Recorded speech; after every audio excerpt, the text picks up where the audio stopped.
નમસ્કાર મિત્રો. મારા પતિ આ દુનિયામાં ન હતા અને મારો એકમાત્ર સહારો મારો પુત્ર હતો. ઉનાળો હતો અને મને દરરોજ નહાવા જવાની આદત હતી. અમારા ઘરમાં એક જ બાથરૂમ હતું. તે રૂમમાં નહીં પણ ઘરના આંગણામાં હતું. જ્યારે પણ હું રૂમ છોડીને તે બાથરૂમમાં નહાવા જતી ત્યારે મને એવું લાગતું હતું કે કોઈ મને ગુપ્ત રીતે જોઈ રહ્યું છે. પણ મારા પુત્ર સિવાય ઘરમાં બીજું કોઈ ન હતું અને બહારથી કોઈ આવી શકતું ન હતું.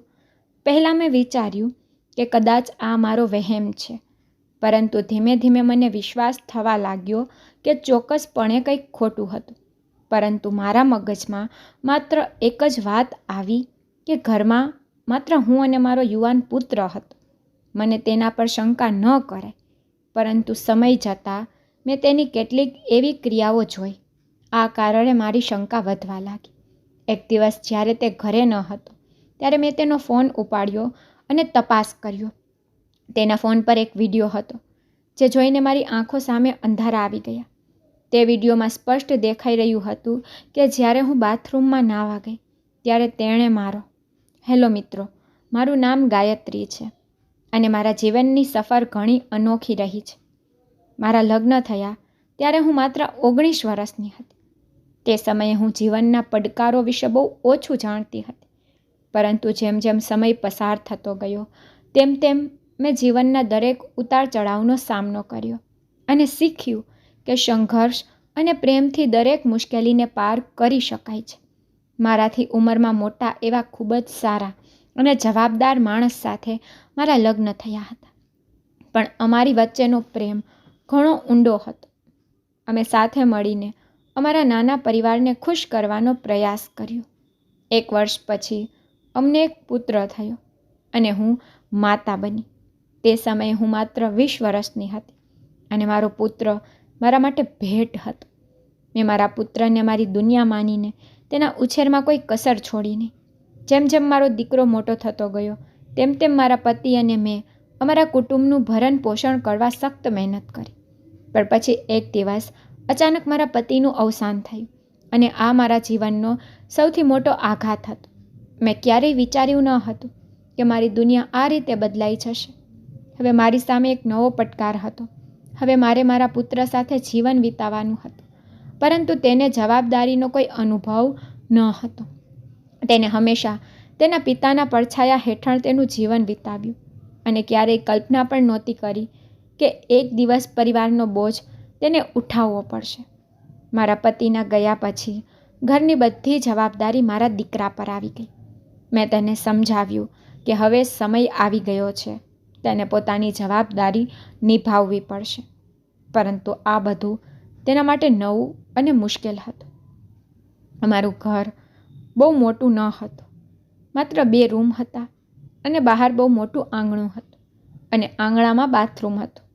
મારી આદત હતી કે દરરોજ હું સ્નાન કરતી હતી, પણ જ્યારથી મારા પતિએ આ દુનિયા છોડી દીધી છે ત્યારથી સ્નાન કરતી વખતે મને બાથરૂમમાં કંઈક અજીબ લાગતું. એવું લાગતું કે મને કોઈ જોઈ રહ્યું છે. એક દિવસ મને એવો અહેસાસ થયો તો મેં બહાર જોયું, પણ ત્યાં કોઈ ન હતું. મેં વિચાર્યું કે કદાચ તે મારો ભ્રમ હશે, પણ બીજા દિવસે પણ એવું જ થયું. હવે હું આનાથી ખૂબ જ પરેશાન હતી, પરંતુ આ એક એવી વાત હતી જે હું મારા પુત્ર રોહનને પણ કહી શકતી ન હતી. રોહન મારો સુંદર પુત્ર હતો. તેને ક્યારેય મહેનત કરી ન હતી, પણ સંજોગોએ તેને સખ્ત મહેનત કરવાની ફરજ પાડી હતી અને તેના કારણે તે આ દિવસોમાં ખૂબ જ ચીડચીડો થવા લાગ્યો હતો. એક રાત્રે તે આવીને મારી પાસે બેઠો અને કહેવા લાગ્યો, મમ્મી, હું ખૂબ ચિંતિત છું. બધું કેવી રીતે થશે? અમે 2 જણ છીએ, પણ હજુ આટલા ખર્ચાઓ છે. મને કલ્પના નહોતી કે પિતા આ બધું સંભાળે છે. મેં વિચાર્યું કે આ બધું ખૂબ જ સરળ છે. એ તો સારું કે ઘર આપણું છે. મેં તેને સમજાવીને કહ્યું, દીકરા, ઘર આપણું છે, પણ તેનું સમારકામ પણ કરવું પડશે. જો સમયસર કાળજી લેવામાં ન આવે તો આ પણ ખરાબ થશે.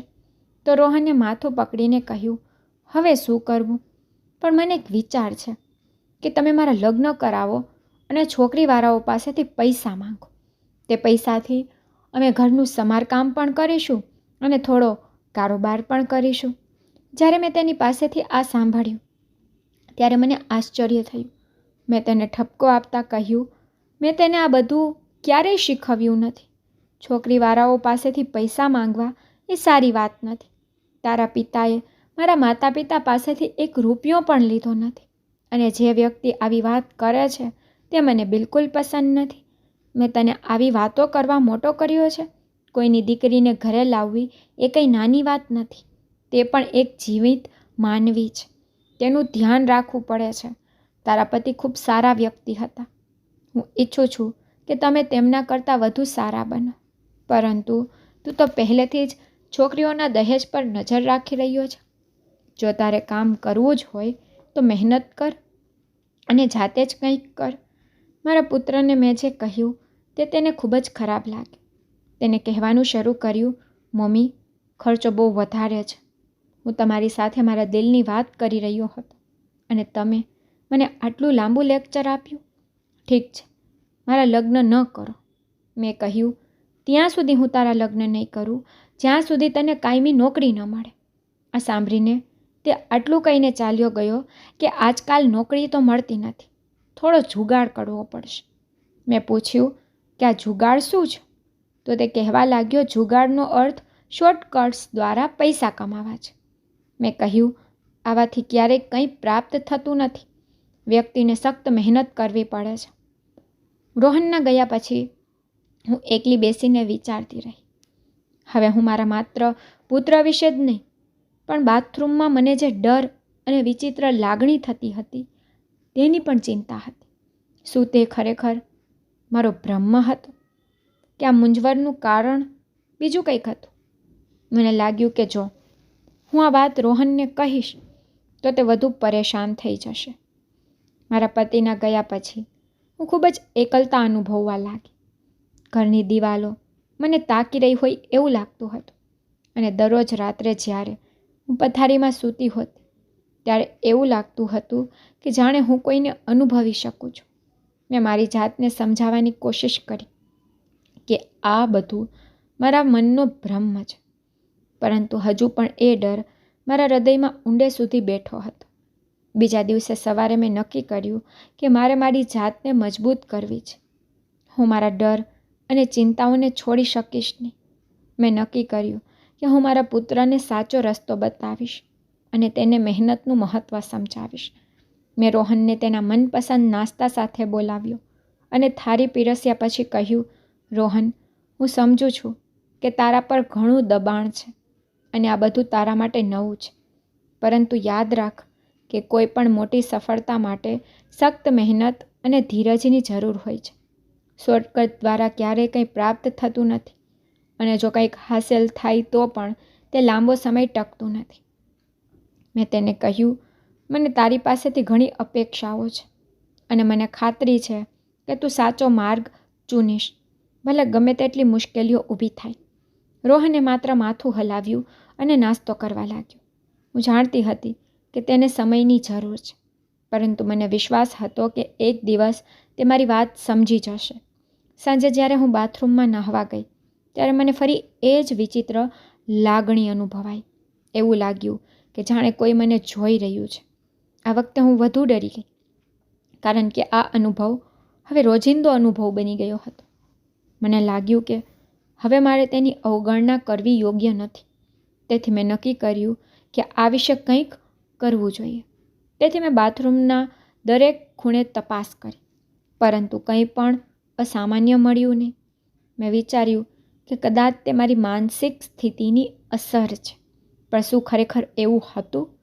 બીજા દિવસે એક સ્ત્રી મારી પાસે આવી જે મારી મોંબોલી બહેન હતી. તેને પ્રથમ વખત મારા પુત્રને તેના ખોળામાં લીધો હતો.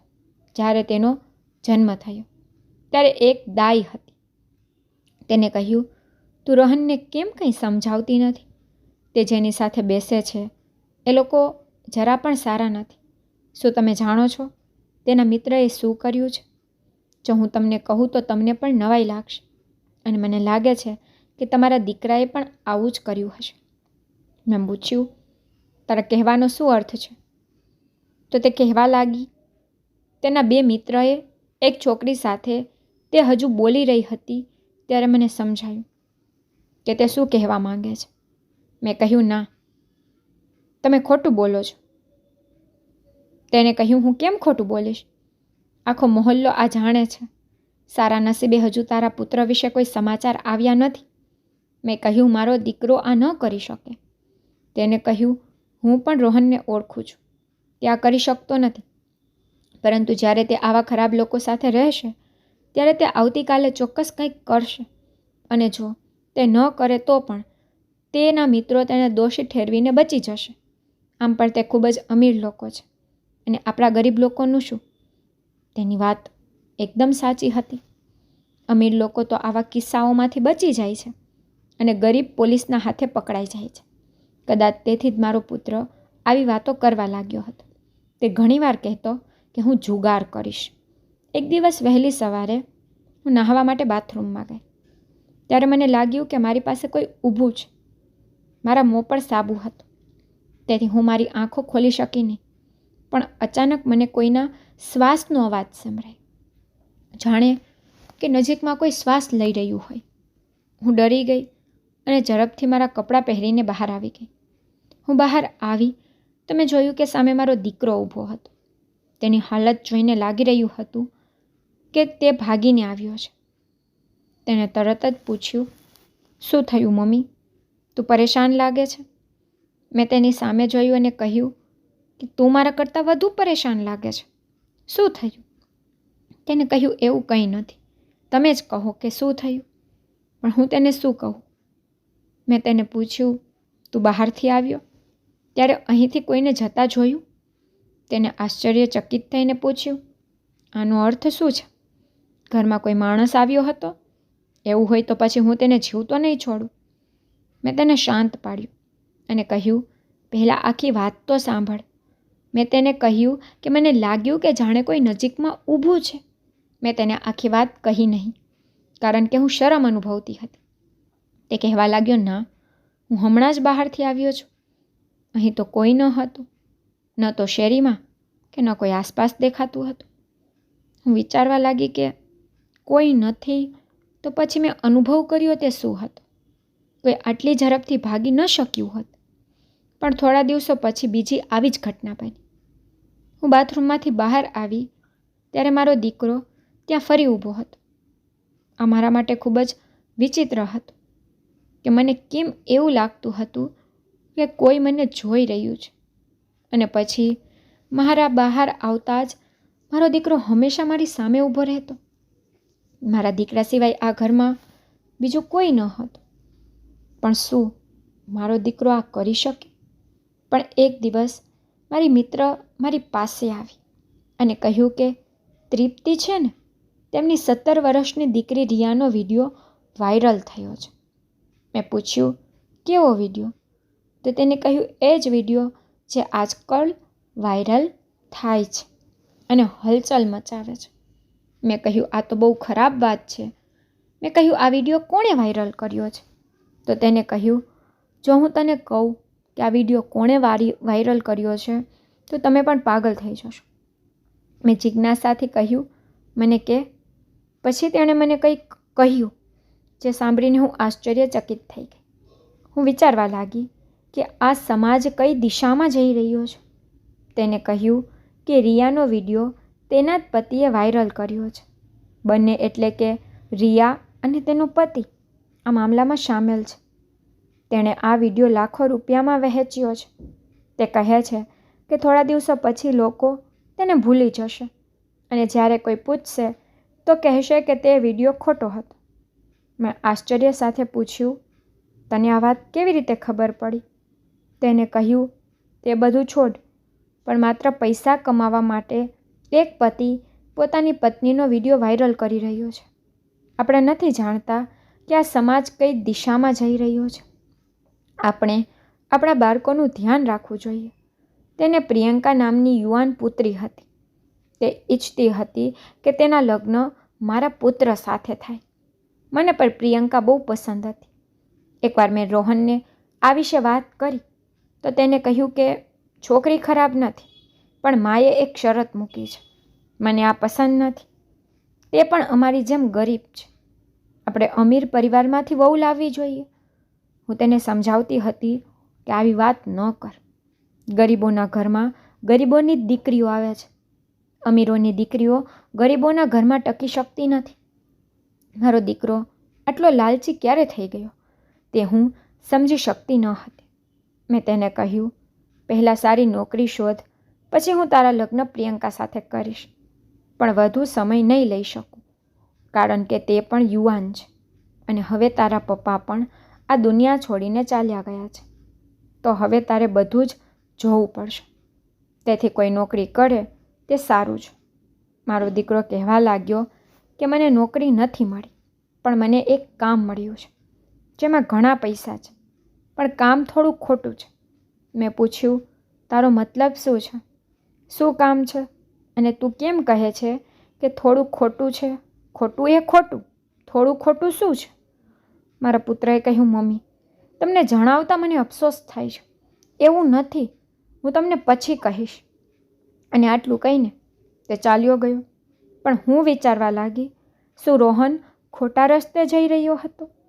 એ રાત્રે મેં સૂવાનો પ્રયત્ન કર્યો, પણ બેચેની થઈ રહી હતી. રોહનના શબ્દોએ મારી અંદર એક વિચિત્ર ડર પેદા કરતા હતા. રોહન મારો એકમાત્ર સહારો હતો અને હવે મને તેની ચિંતા હતી. મેં તેને ખૂબ પ્રેમથી ઉછેર્યો હતો. તેને શીખવ્યું હતું કે જીવનમાં સફળતા પ્રામાણિકતા અને મહેનતથી જ મેળવી શકાય છે. પણ હવે એવું લાગતું હતું કે તે મારા શબ્દો ભૂલીને ખોટા રસ્તે ચાલવા જઈ રહ્યો છે. મારા પતિના ગયા પછી મેં મારી જાતને ખૂબ જ મજબૂત બનાવી, પણ હવે રોહન વિશે વિચારીને મારું હૃદય નબળું પડી ગયું હતું. શું હું રોહનને સાચા રસ્તે લાવી શકીશ? મારા મનમાં એ જ વાત ઘૂસી ગઈ હતી.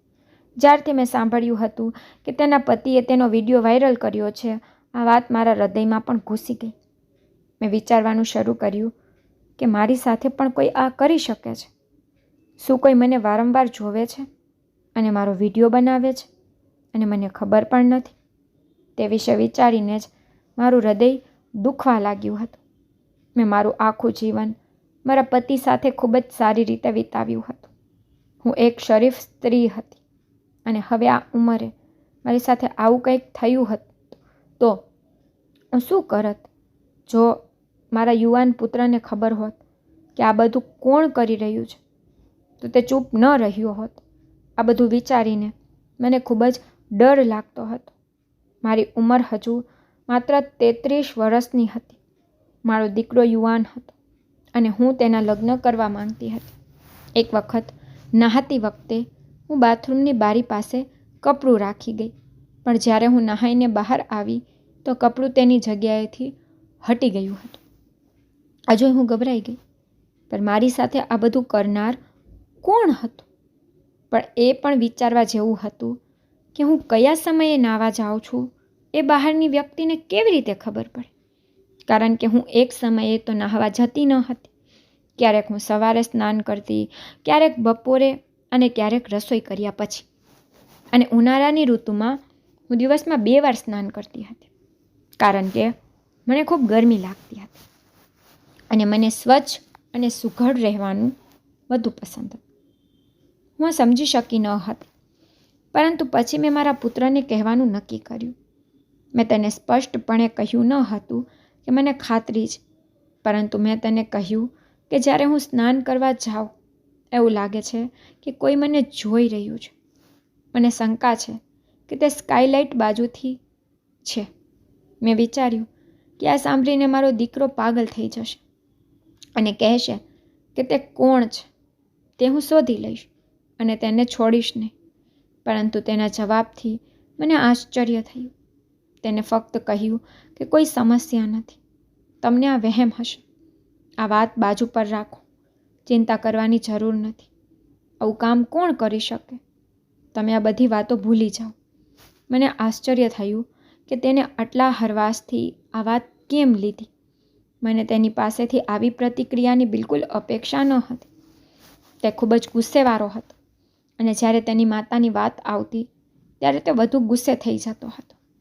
તેને ગુસ્સો આવતો જોઈતો હતો કારણ કે સ્ત્રીઓ ઘરની ઇજ્જત હોય છે. પણ તે તો જરાય પરેશાન ન હતો. મને લાગ્યું કે તેને પરેશાન થવું જોઈએ, તો પછી તેને કેમ એવું ન કર્યું? હું તેની માતા હતી અને તે એક મોટી વાત હતી, પરંતુ તે મારી સામે બેફિકર બેઠો હતો. તેથી મેં પણ ફરી વાત ન કરી અને વિચાર્યું કે આ બધું કોણ કરી રહ્યું છે તે હું જાતે શોધી લઈશ. આ મારા માટે સરળ ન હતું. બીજા દિવસે મેં મારા પ્લાન મુજબ કામ કર્યું. હું એ સ્કાયલાઇટ પાસે ઊભી રહીને ધ્યાનથી જોવા લાગી કે ત્યાંથી કોઈ જોઈ રહ્યું છે કે નહીં. થોડી વાર પછી મેં જોયું કે શેરીની બીજી બાજુ થોડી હલચલ હતી. મારું હૃદય જોર જોરથી ધડકવા લાગ્યું. પછી મેં ત્યાં જે જોઈ મારી આંખો પહોળી થઈ ગઈ. એક માણસ ત્યાં ઊભો હતો જે પોતાનો ચહેરો છુપાવવાનો પ્રયાસ કરી રહ્યો હતો. તે ધીમે ધીમે ઉપર તરફ જઈ રહ્યો હતો, જાણે કોઈ સ્કાયલાઇટમાંથી જોવાનો પ્રયાસ કરી રહ્યું હોય. મારું હૃદય ઝડપથી ધબકવા લાગ્યું અને મેં ઝડપથી મારી જાતને છુપાવી દીધી. હવે મને ખાતરી થઈ ગઈ હતી કે મારી શંકા સાચી હતી. મારી દરેક હાલચાલ પર નજર રાખનાર કોઈક હતો. બીજા દિવસે મેં મારી મિત્રને કહ્યું કે મારે કેમેરાવાળો ફોન જોઈએ છે. હું રેકોર્ડ કરવા માંગુ છું. તેની પાસે ફોન હતો, મારી પાસે નહીં. તેને કહ્યું, હું તને એક દિવસ માટે મારો ફોન આપીશ, પણ પહેલાં મને કહે કે વાત શું છે. મેં કહ્યું કે હું અત્યારે તો કંઈ કહી શકું તેમ નથી, હું તને પછી કહીશ. મેં મારી મિત્ર પાસેથી ફોન લીધો અને તેને એવી જગ્યાએ મૂક્યો જ્યાં બરાબર રેકોર્ડિંગ થાય અને રેકોર્ડિંગ શરૂ કર્યું. પરંતુ જ્યારે મેં રેકોર્ડિંગ જોયું તો મને આશ્ચર્ય થયું, કારણ કે રેકોર્ડિંગ યોગ્ય રીતે થયું ન હતું. કદાચ તેના ફોનનો કેમેરો ખરાબ હતો. આ પછી તેણે તેનો ફોન માંગ્યો અને કહ્યું કે તેને ફોનની જરૂર છે. તે લોકોની દીકરીઓના લગ્ન ગોઠવતી હતી, તેથી જ હું તેને વારંવાર ફોન માટે પૂછી શકી. મારી પાસે એટલા પૈસા પણ ન હતા કે હું તે જગ્યા બંધ કરી શકું અને બાથરૂમ બીજે ક્યાંક બનાવી શકું. આમ પણ મારા ઘરની હાલત પહેલેથી જ ખરાબ હતી. જ્યારે મારા પતિનું અવસાન થયું ત્યારે મને જાણવા મળ્યું કે તેમના પર ઘણો ટેક્સ બાકી હતો. તેથી જ લોકો આવીને મારી પાસે તેમના પૈસા માંગી રહ્યા હતા. મારો દીકરો પણ કાયમી નોકરી ન હોવાથી કશું કરી શકતો ન હતો. પણ મારો દીકરો આ દિવસોમાં ખૂબ જ પરેશાન હતો. એક દિવસ ફોન પર કોઈની સાથે વાત કરતી વખતે તેને કહ્યું કે આજકાલ લોકો આવા વિડીયોથી મોટી કમાણી કરી રહ્યા છે, પરંતુ આવા વિડીયો બનાવવા એટલા સરળ નથી. અને આ માત્ર એક વિડીયોની વાત છે અને બીજો વિડીયો આવતા જ લોકો આગળનો વિડીયો ભૂલી જાય છે. તેણે જે કહ્યું તે સાંભળીને મને આશ્ચર્ય થયું. વિચારવા લાગી કે જો કોઈ પતિ પૈસા કમાવા માટે પત્નીનો વિડીયો વાયરલ કરી શકે તો શું પુત્ર પૈસા કમાવા માટે તેની માતાનો વિડીયો વાયરલ ન કરી શકે? અને જો એવું ન હતું તો મારો પુત્ર આવી વાતો કેમ કરી રહ્યો હતો? તેની પાસે તો કોઈ ખાસ કામ ન હતું. કેટલીક વાર તે કારના શોરૂમમાં કામ કરતો, જ્યાંથી તે દરરોજ થોડા પૈસા કમાઈ શકતો હતો. પરંતુ આ કાયમી નોકરી તો ન હતી. તેની પાસે વાત કરવા માટે બીજો કોઈ વિષય ન હતો. તેને ફોન કટ કર્યો કે તરત જ હું તેની પાસે ગઈ અને પૂછ્યું, તું કોની સાથે વાત કરી રહ્યો હતો? તું કયો વિડીયો બનાવીને વાયરલ કરીશ? શું તું પણ કંઈક એવું કરવાનું વિચારી રહ્યો છો કે જેણે પોતાની પત્નીનો વિડીયો વાયરલ કર્યો હતો? મારા પુત્રને આ સાંભળીને આશ્ચર્ય થયું. તેને કહ્યું, મમ્મી, તમે શું વાત કરો છો? તમે આ બાબતને ક્યાં જોડો છો? હું મારા મિત્ર સાથે વાત કરી રહ્યો હતો. પછી મેં તેને પૂછ્યું કે તે કયા વિડીયો વિશે વાત કરી રહ્યો છે. આજકાલ દરેક જગ્યાએ મહિલાઓના વિડીયો જ વાયરલ થઈ રહ્યા છે, જેમાં તેઓ કાં તો ડાન્સ કરી રહી છે અથવા તો કંઈક બીજું કરી રહી છે. જુઓ, જો મને ખબર પડી જશે કે તું પણ કંઈક ખોટું કરી રહ્યો છો તો હું તને જેલમાંથી પણ છોડાવીશ નહીં. તો તેણે ગુસ્સામાં જવાબ આપ્યો, મમ્મી, હું એવું કેમ કરીશ કે જેના કારણે મને જેલમાં જવું પડે? પછી મેં તેને યાદ કરાવ્યું.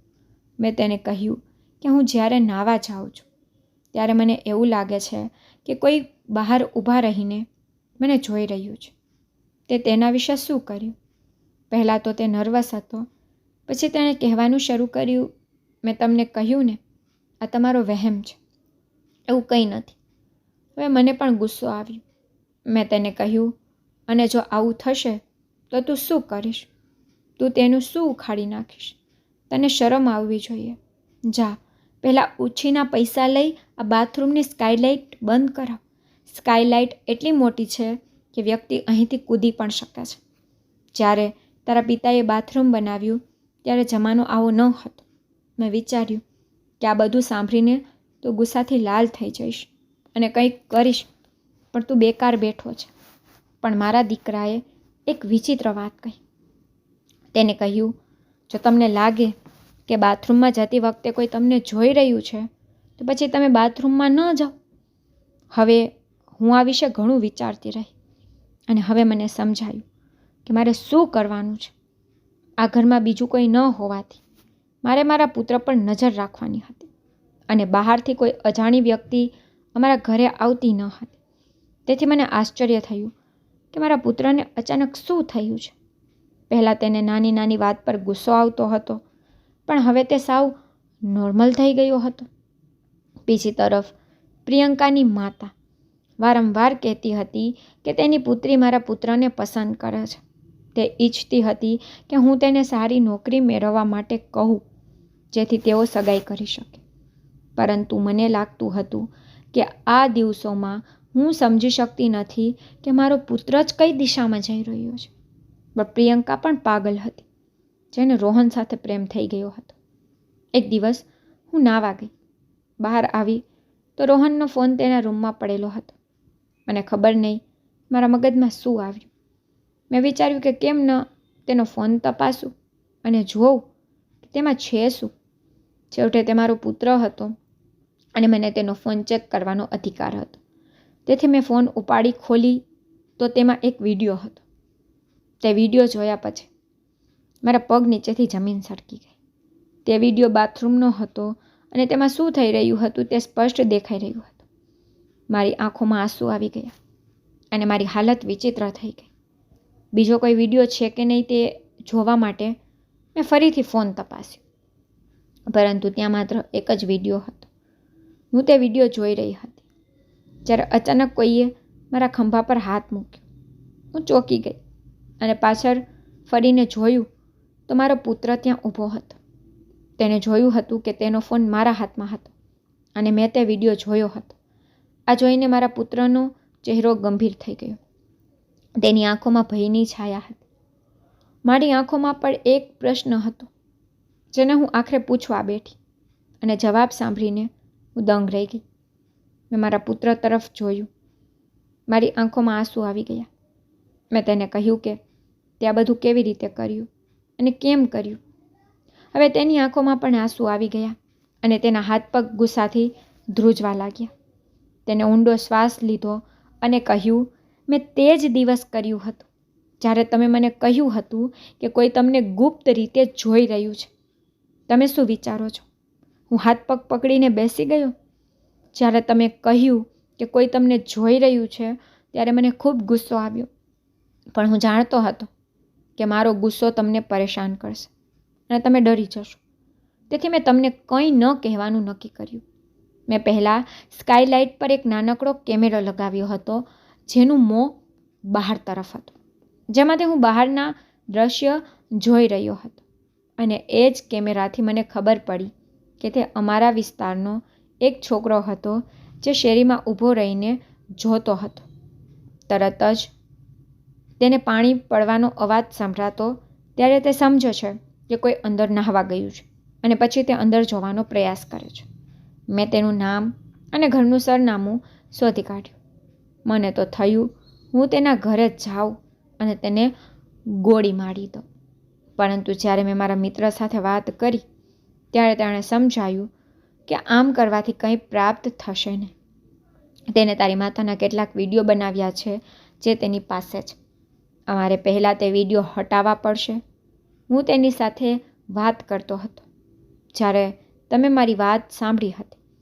મેં વિસ્તારના કેટલાક લોકો સાથે વાત કરી છે અને અમે તેને રંગે હાથે પકડવા માંગીએ છીએ. અમે એવું કામ કરીશું કે તેને લાગશે કે બાથરૂમમાં કોઈ સ્નાન કરી રહ્યું છે અને તે અંદર જોવા લાગશે અને અમે તેને રંગે હાથે પકડીશું. હું તમારા કરતાં વધુ ગુસ્સે છું. હું તમારા કરતાં વધુ અશાંત છું તેને પાઠ ભણાવવા માટે. પરંતુ મારે ધીરજ રાખવી પડશે, કારણ કે આવા લોકોને પકડવા આસાન નથી. અમારે તેને પાઠ ભણાવવો પડશે, જેથી ફરી કોઈ આવું કરવાની હિંમત ન કરે. તમે જાણો છો કે અમારા પડોશમાં એક છોકરીનો એક વિડીયો વાયરલ થયો હતો, જેના માટે બધાએ તેના પતિ પર આરોપ લગાવ્યો હતો. પરંતુ હકીકતમાં આ કામ તે જ વિસ્તારના એક છોકરાએ કર્યું હતું. આ છોકરો ખૂબ જ ખરાબ હતો અને તેણે વિસ્તારની ઘણી છોકરીઓને હેરાન કરી હતી. ક્યારેક તે છોકરીઓને ચીડવતો તો ક્યારેક બીજું કંઈક કરતો, પરંતુ આ વખતે તેણે હદ વટાવી દીધી હતી. મને એ છોકરા સામે બહુ ગુસ્સો આવ્યો. મને સમજાયું કે મેં મારા પુત્ર વિશે ખોટી માન્યતાઓ બાંધી છે. હું વિચારવા લાગી કે મારા પોતાના દીકરાએ આવું કેમ કર્યું. જો કે તેને આ ક્યારેય કર્યું નથી, પણ અંદરથી હું બહુ દુઃખી હતી. આપણે સૌ જાણીએ છીએ કે સમાજ કઈ દિશામાં જઈ રહ્યો છે, પણ મને મારા પુત્ર પર ગર્વ હતો. આખરે મારા પુત્રએ યોજના બનાવી અને જ્યારે બદમાશ છોકરાએ સ્કાયલાઇટ તરફ જોયું, ત્યારે જ મારા પુત્રએ તેને પકડ્યો. આજુબાજુના લોકોએ પણ તેને જોયો હતો. ત્યારબાદ બધાએ મળીને તેને માર માર્યો અને પોલીસને હવાલે કર્યો. તેનો મોબાઈલ વગેરે છીનવી લીધો હતો, પરંતુ પાછળથી ખબર પડી કે તેમાં કોઈ વિડીયો ન હતો. જો કે તેણે બીજી ઘણી યુવતીઓના વિડીયો પણ બનાવ્યા હતા. પોલીસે કહ્યું કે તેની સામે ઘણા કેસ થઈ શકે છે. FIR દાખલ કરો અને અમે તેને છોડશી નહીં. આ ઘટના બાદ મેં બાથરૂમની સ્કાયલાઇટ પણ બંધ કરાવી દીધી હતી. મારા દીકરાને પણ નોકરી મળી ગઈ અને અમે તેના લગ્ન પ્રિયંકા સાથે કરાવવાનું નક્કી કર્યું. બંનેની સગાઈ થઈ અને હવે લગ્ન થવાના હતા. પણ અત્યારે પણ એ સમયની વાતો યાદ આવે છે ત્યારે મને ગુસ્સો આવે છે. આ બધું મારી એક મિત્રને કારણે થયું છે, જે સ્થાનિક લોકોને વાતો કહેતી હતી અને હવે તેની જ દીકરી મારા ઘરની વહુ બનવાની હતી. પણ તેની દીકરી તેના જેવી નથી. મારી મિત્ર ખરાબ નથી, હા, પણ તેની ક્રિયાઓ મને યોગ્ય ન લાગી. મારો દીકરો આવું કંઈ ન કરી શકે, પરંતુ તેણે મારા મગજમાં ઘણી બધી નકારાત્મક બાબતો ઊભી કરી કે મેં મારા પુત્ર વિશે ખોટું વિચારવાનું શરૂ કર્યું. હું કેવી રીતે ભૂલી ગઈ કે મેં તેને ઉછેર્યો છે અને તેને સારા સંસ્કાર આપ્યા છે. હવે જ્યારે પ્રિયંકા અને રોહનના લગ્નનો દિવસ નજીક આવી રહ્યો હતો, જેથી ઘરમાં ખુશીનો માહોલ હતો અને બધા તૈયારીઓમાં વ્યસ્ત હતા. આ દરમિયાન મેં મારા પુત્ર સાથે ખુલીને વાત કરી અને તેને પોતાના દિલની બધી વાત કહી. તેણે મને વચન આપ્યું હતું કે તે ક્યારેય કોઈનો ફાયદો ઉઠાવશે નહીં અને તેની જવાબદારીઓને સંપૂર્ણ રીતે નિભાવશે. આ સમગ્ર ઘટના મારા હૃદયમાં કાયમ રહેશે, કારણ કે તેણે મને શીખવ્યું છે કે જીવનમાં કેટલીક વાર આપણે આપણી ધારણાઓ અને શંકાઓને દૂર કરવી પડે છે. સંબંધોમાં સૌથી મહત્ત્વની વસ્તુ વિશ્વાસ છે. જ્યારે આપણે આપણા નજીકના લોકો પર શંકા કરીએ છીએ, ત્યારે આપણે ફક્ત તેના પર જ નહીં, પણ આપણી જાત પર પણ પ્રશ્નો ઊભા કરી રહ્યા છીએ. મેં મારા પુત્રને ખોટો સમજ્યો, પણ તેને તેના કાર્યોથી મને ખોટી સાબિત કરી. હવે મને સંતોષ છે કે તેણે મારો વિશ્વાસ જાળવી રાખ્યો અને રોહનના લગ્ન પછી હું આ નિષ્કર્ષ પર આવી કે દરેક મા દીકરાના સંબંધોમાં ઉતાર ચઢાવ હોય છે, પણ ખરી કસોટી ત્યારે થાય છે જ્યારે આપણે મુશ્કેલીઓમાં પણ એકબીજાને સાથ આપીએ. આ ઘટનાએ મને એ પણ યાદ અપાવ્યું કે સમાજમાં ગમે તે થઈ રહ્યું હોય, આપણે આપણા પરિવાર પ્રત્યે સાચા અને વિશ્વાસપાત્ર રહેવું જોઈએ, કારણ કે આ સંબંધો જ આપણને હંમેશા હરાવી દે છે અને મુશ્કેલીઓ દૂર કરવા માટે શક્તિ પ્રદાન કરે છે. જો ક્યારેય તમારા જીવનમાં આવું કંઈ થયું હોય તો કૃપા કરીને અમને કોમેન્ટ કરીને જણાવજો અને તમને મારી સ્ટોરી કેવી લાગી છે તે મને કોમેન્ટમાં જરૂરથી કહેજો અને લાઇક શેર સબસ્ક્રાઈબ જરૂરથી કરજો. Thank you.